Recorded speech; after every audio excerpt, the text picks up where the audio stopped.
കേരള സംസ്ഥാനത്തിൻ്റെ ചരിത്രത്തിൽ ആദ്യമായി BJP മേയർ സത്യപ്രതിജ്ഞ ചെയ്ത് അധികാരമേറ്റു. തിരുവനന്തപുരം മേയറായാണ് അഡ്വക്കേറ്റ് VV രാജേഷ് സത്യവാചകം ചൊല്ലിയത്.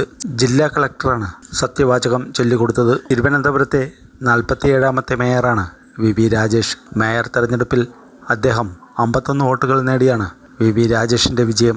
101 സീറ്റുകളുള്ള കോർപ്പറേഷനിൽ 50 അംഗങ്ങളാണ് BJPക്കുള്ളത്. കണ്ണമ്മൂല വാർഡിൽ നിന്നും സ്വതന്ത്രനായി ജയിച്ച പാറ്റൂർ രാധാകൃഷ്ണൻ BJPക്ക് അനുകൂലമായി വോട്ട് ചെയ്തു. കോൺഗ്രസിൻ്റെ 2 വോട്ടുകൾ അസാധുവായി. BJP സംസ്ഥാന അധ്യക്ഷൻ രാജീവ് ചന്ദ്രശേഖർ, കേന്ദ്രമന്ത്രി സുരേഷ് ഗോപി, മുതിർന്ന നേതാക്കളായ കുമ്മനം രാജശേഖരൻ, V മുരളീധരൻ, K സുരേന്ദ്രൻ തുടങ്ങിയവർ ചരിത്ര മുഹൂർത്തത്തിന് സാക്ഷിയാകാൻ എത്തിയിരുന്നു.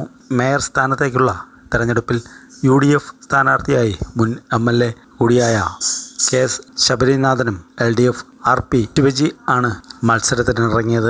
RP ശിവാജി, KS ശബരിനാഥും യഥാക്രമം 29 വോട്ടുകളും 17 വോട്ടുകളും നേടി.